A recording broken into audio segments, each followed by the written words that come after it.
बहुत समय पहले मणिपुर नाम का एक गांव हुआ करता था। उस गांव में बहुत ही अंधविश्वास था। वहाँ लड़कियों की कोई अहमियत नहीं थी, बस लड़कों को ही पूछा जाता था। वहाँ के हालात इतने बुरे थे कि कोई लड़की अगर पैदा होती तो गांव की मुखिया सावित्री देवी तभी की तभी उसे मरवा देती थी। उस गांव में महेश नाम की एक आदमी अपनी पत्नी सीमा के साथ हंसी खुशी रह रहा था। महेश और सीमा की शादी करीब 8 साल हो गई थी, पर उनका कोई बच्चा नहीं हुआ था। एक दिन की बात है जब सीमा की तबीयत अचानक काफ़ी ख़राब हो गई थी। चलो सीमा, मैं तुम्हें वैद्य के पास ले चलता हूँ। मेरी हालत बिल्कुल भी चलने के लायक नहीं है जी। ठीक है, फिर मैं वैद्य को यहीं बुला लाता हूँ। महेश फिर वैद्य को घर लेकर आता है। वैद्य सीमा को देखता और खुशी से बोलता, अरे महेश बेटा, मुबारक हो, तुम बाप बनने वाले हो। क्या? सच में? आप सच बोल रहे हो ना? महेश और सीमा का कोई खुशी का ठिकाना ही नहीं होता। इतने सालों बाद उनके घर में इतनी बड़ी खुशी आती है। महेश सीमा का बहुत ध्यान रखता है और सीमा भी इस दुनिया में अपने बच्चे के आने का इंतज़ार करती है। जैसे तैसे करके पूरे 9 महीने बीत जाता है और इतने इंतज़ार करने के बाद एक रात सीमा की तबीयत बिगड़ जाती है। उस रात बहुत तेज आंधी तूफान आ रहा होता है और महेश सीमा को लेकर ही नहीं जा पाता। और सीमा को जुड़वा बच्चे होते हैं, एक बेटा और एक बेटी। देखो जी, हमें भगवान ने दो दो बच्चे दिए हैं, एक बेटा और एक बेटी, और हमारी बेटी कितनी प्यारी है। सच में सीमा, ये तो बहुत ही प्यारी है। इसका नाम हम परी रखेंगे। सच में परी जैसी है। पर ये तो लड़की है ना, इसे तो सावित्री देवी ले जाएगी, इसे मार डालेगी। नहीं नहीं, मैं अपनी बच्ची नहीं दूंगी। आप ही यहाँ से भाग चलो, हम अपनी बेटी को मरने नहीं देंगे। मैं अपने बेटी को कुछ नहीं होने दूंगा। हमें इसे उस सावित्री देवी से बचाना होगा। एक काम करते हैं, मैं इसे अभी के अभी तुम्हारे बहन को शहर दे आता हूँ। बस यही तरीका है इसे बचाने का। नहीं, मैं इसे अपने से दूर नहीं करूँगी। एक काम करती हूँ, मैं इसे छुपा देती हूँ और घर से बाहर ही नहीं निकालूंगी। और गाँव वालों को क्या पता हमें जुड़वा बच्चे हुए हैं। हाँ, ये तरीका सही है। फिर उस दिन से महेश और सीमा परी को घर में छुपा के रखने लगते हैं। फिर धीरे धीरे सालों बीत जाते हैं और परी भी काफ़ी बड़ी हो गई थी। परी, तुम घर के अंदर ही रहना और बाहर बिल्कुल मत निकलना। ठीक है पापा। सबके जाने के बाद परी चुपके से खिड़की के बाहर देखने लगती है। परी का बाहर घूमने जाने का बहुत मन करता है। अगर मैं बाहर गई और माँ को पता लग गई तो माँ बहुत डांटेंगी। पर मैं ऐसे घर पर कब तक रह सकती हूँ? आज बाहर जाके देख ही आती हूँ, आखिर कैसा है हमारा गाँव। परी बिना कुछ सोचे समझे घर से निकल पड़ती है। अब गांव के लोग परी को देखकर हैरान हो जाते हैं। अरे, हमारे गाँव में लड़की कौन? परी को पूरे गांव में एक भी लड़की दिखाई नहीं पड़ती। हर जगह छोटे हो या बड़े, बस लड़के लड़की दिखाई पड़ते हैं। परी ये सब देखकर बड़ी हैरान होती है, पर वो ये सब भूलकर अपने घूमने लगती है। घूमते घूमते परी शांति देवी के घर के बाहर पहुंच जाती है। लड़के जी बोलिए, कौन हो तुम और ये हमारे गांव में क्या कर रही हो?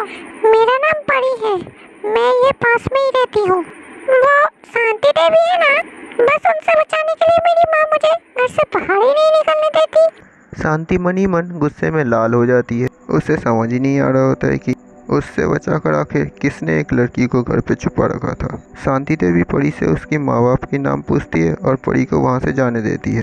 परी पूरा गांव घूम कर अपने घर वापस आ जाती है। परी के माँ बाप और भाई को अगले दिन आना होता है, इसलिए वो अकेली ही घर पे सो रही होती है। अब रात को जब पूरा गांव गहरी नींद में होता है, तब शांति देवी कुछ लोगों के साथ परी के घर पहुंच जाती है। वो लोग परी पर जानलेवा हमला करते हैं और परी उठ जाती है। ये क्या कर रही हो? मुझे क्यों मार रही हो? और आप तो वही आंटी हो, मैं ही शांति देवी हूँ। क्या? नहीं नहीं, मुझे मत मारना। शांति देवी उसकी एक नहीं सुनती है और बेरहमी से परी को मरवाकर वहाँ से चली जाती है। अगले दिन जब उसका परिवार घर आता है तो परी को मरा देखकर वो सकमगा जाते हैं। परी, परी। हाय मेरे बच्चे, किसने मार डाला इसे? सब बहुत ही रोते हैं और किसी को बता भी नहीं पाते हैं कि उनकी बेटी को किसी ने मार दिया है, क्योंकि उन्होंने पहले ही ये बात सबसे छुपा के रखी होती है। बेचारे अपने दुख अपने अंदर ले जीने लगते हैं और उनकी सारी खुशियाँ ही ख़त्म हो जाती है। इधर परी मरने के बाद एक चुड़ैल में बदल चुकी होती है। वो शांति देवी को ख़त्म करने के लिए आप बबूला हो रखी होती है। नहीं छोड़ूंगी उसको। इस शांति देवी ने मुझे मार डाला और इसके वजह से आज मेरा परिवार कितने सदमे में है। इसने इस गांव की कितनी लड़कियों की जान ले ली। अब इसे मैं नहीं छोड़ूंगी। चुड़ैल शांति देवी को मारने के लिए उसके घर पहुंच जाती है और खिड़की से अंदर देख ही रही होती है कि शांति देवी की आवाज़ उसे सुनाई पड़ती। शांति देवी उस समय कुछ बात कर रही होती है। मैं कितनी खुशनसीब हूँ कि भगवान ने मुझे 7 बेटे दिए। एक भी मनुष्य लड़की ने मेरे घर जन्म नहीं लिया। अब मैं अपने बेटों के लिए सुंदर और सुशील बहू लेकर आऊंगी। बस यही बात वो चुड़ैल सुन लेती है और उसके दिमाग में एक ख्याल आता है। उसी रात वो गांव में पोस्टर लगा देती है जिस पे लिखा होता है, सबसे सुंदर लड़की का स्वयंवर। जो लड़के इस लायक हों वे 4 दिन बाद इसमें भाग ले सकते हैं। जब गांव वाले सब इसे पढ़ते हैं तो दंग रह जाते हैं। सोचते हैं भाई कौन है ये लड़की जो स्वयंवर करवा रही है। शांति देवी को भी ये बात पता लगती है। अच्छा तो ये बात है। मेरे लड़कों से तो ज़्यादा लायक कोई इस दुनिया में है ही नहीं। 4 दिन बाद मेरे बेटे ही जाएंगे इस स्वयंवर में। बस फिर 7 लड़के अपने आप को चुस्त दुरुस्त करने में लग जाते हैं। फिर 4 दिन बाद स्वयंवर का दिन आता है। सब गांव वाले स्वयंवर में इकट्ठे हो जाते हैं। वहाँ एक बड़ी सी कुर्सी पर एक लड़की लहंगा पहनी और घूंघट खड़ी बैठी होती है। आ गए सब लोग। तो कौन है जो मेरे लायक है? तू कौन है जो हमारे गांव में स्वयंवर करके बैठी होती है? मैं कोई ऐसी वैसी लड़की नहीं हूँ। मैं दूसरी गांव की सरपंच की लड़की हूँ। मेरे पिताजी ने मुझे खुद दूल्हा ढूंढने की हक दिया है।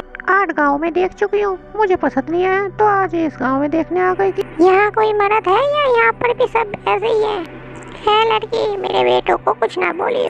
उनको जैसा कोई नहीं, बता क्या करना है, वो सब कुछ कर सकते हैं। बस वो चुड़ैल अब घूंघट में बैठी रहती है और एक एक करके सभी लड़कों की परीक्षा लेती रहती है। आखिर में चुड़ैल उनमें से एक लड़के से शादी करने से तैयार हो जाती है। ए लड़की, तूने तो मेरे बेटों को अच्छे से परख लिया, पर तू खुद क्या इस काबिल है? बोलो, मैं क्या करके दिखा? शांति देवी फिर उससे अलग अलग काम करवाती रहती। कभी भैंस की दूध निकलवाती है तो कभी घर का काम। सारे काम चुड़ैल इतनी बढ़िया से करती है कि शांति देवी खुश हो जाती है और अपने बेटे और उसकी शादी करवा देती है। अरे अब तो अपनी शक्ल दिखा। हाँ क्यों नहीं माँ जी, मैं तो आपकी बहू बन चुकी हूँ। अब तो आपका हक बनता है मेरी शक्ल देखने का। चुड़ैल उसी वक्त अपनी घूंघट उतारती है और चुड़ैल का शक्ल देख चुड़ैल चुड़ैल नहीं माँ जी, आपकी बहू हूँ मैं। नहीं नहीं, तू तो चुड़ैल है, तू तो मेरी बहू नहीं हो सकती।